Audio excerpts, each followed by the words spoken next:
Dear students, आज हम आपको लेसन 9 का रिवीजन कराने जा रहे हैं, जिसका नाम है चलना हमारा काम है, जो कि शिव मंगल सिंह सुमन जी द्वारा रचित है।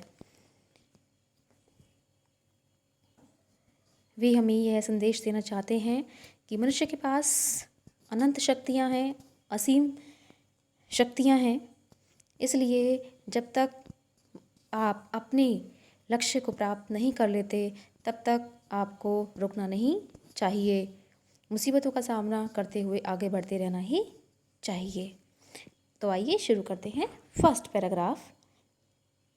गति प्रबल पैरों में भरी, फिर क्यों रहूं दर दर खड़ा, जब आज मेरे सामने है रास्ता इतना पड़ा, जब तक न मंजिल पा सकूं तब तक मुझे न विराम है, चलना हमारा काम है, चलना हमारा काम है।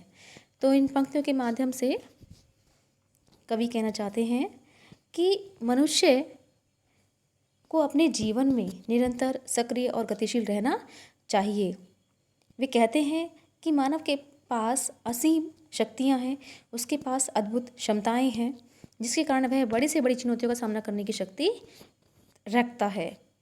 तो कहते हैं, हे मनुष्य, जब तक तेरे पैरों में अद्भुत गति है, शक्ति विद्यमान है, तब तक तुम अपने लक्ष्य तक नहीं पहुंच जाते। तुम्हें विश्राम नहीं करना चाहिए और दर दर खड़े होने की बजाय निरंतर चुनौतियों का सामना करते हुए अपने लक्ष्य की ओर बढ़ते रहना चाहिए। तो यहाँ विराम का अर्थ है रुकना और गति का अर्थ है चाल और रफ्तार। Second paragraph. कुछ कह लिया, कुछ सुन लिया, कुछ बोझ अपना बट गया, अच्छा हुआ तुम मिल गई, कुछ रास्ता ही कट गया, क्या राह में परिचय कहूँ, राही हमारा नाम है, चलना हमारा काम है। श्री शिव मंगल सिंह जी कहते हैं कि कुछ कह लिया, कुछ सुन लिया, मतलब कि जब हम राह में चलते हैं तो हमें अनेक राही मिलते हैं, अनेक मुसाफिर मिलते हैं, तो अपना सुख दुख बांट लेने से कुछ मन का बोझ हल्का हो जाता है।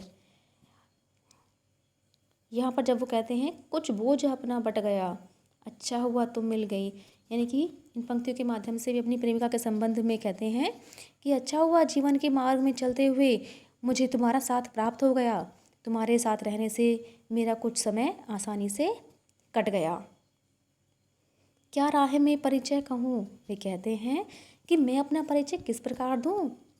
मेरा परिचय तो केवल इतना ही है कि मैं तो एक पथिक, एक राही ही हूँ, यानी कि जो राह पर चलता है वह राही ही कहलाता है, यानी कि मैं मुसाफिर ही हूँ और हमारा काम तो निरंतर अपने लक्ष्य की ओर आगे बढ़ते रहना ही है।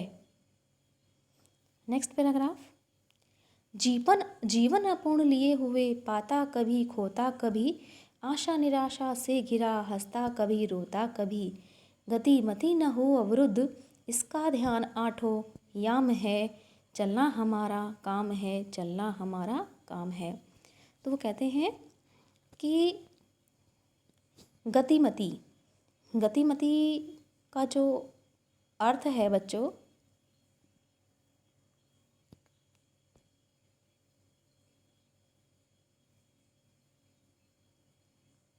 गति का मतलब है चाल या रफ्तार, मति का मतलब है बच्चों बुद्धि हमारी, और अवरुद्ध का मतलब है रुकना, और आठों याम मतलब हर पहर यानी कि हर समय। तो चलिए, वे कहते हैं कि मानव का जो जीवन है वो अपूर्ण है। वह कभी पाता है, कभी खोता है, कभी उसे सफलता प्राप्त होती है, कभी उसे आशा प्राप्त होती है, कभी उसे निराशा प्राप्त होती है, परंतु इन सभी परिस्थितियों के सामने आने पर भी मनुष्य को अपना धैर्य नहीं छोड़ना चाहिए, क्योंकि कहते हैं कि हमारा जो समय है वो कभी भी एक जैसा नहीं रहता। जिस प्रकार देखो बच्चों, दिन से रात, रात से दिन आना प्रकृति का नियम है, ठीक उसी प्रकार जीवन में कभी सुख कभी दुख आते ही रहते हैं। तो इंसान कभी हंसता है, कभी रोता है, कुछ भी हो, जैसा भी हो, जीवन में आपकी गति जो है, आपकी जो रफ्तार है, आपकी जो चाल है, वह कभी रुकनी नहीं चाहिए, क्योंकि आगे बढ़ने का नाम ही जीवन है। इसलिए हमें निरंतर आगे बढ़ते रहना चाहिए और अपने लक्ष्य की प्राप्ति के लिए प्रयास करते रहना चाहिए। इस विशद प्रवाह में किसको नहीं बहना पड़ा, सुख दुख हमारी ही तरह, किसको नहीं सहना पड़ा, फिर व्यर्थ क्यों कहूँ, फिर व्यर्थ क्यों कहता फिरूँ, मुझ पर विधाता वाम है, चलना हमारा काम है, चलना हमारा काम है। का जो अर्थ है वो तो है बड़े, और वाम, वाम का अर्थ है कि मनुष्य को लगता है कि उसका जो भाग्य है वो उसके विपरीत है और ईश्वर उसकी सहायता नहीं कर रहा है।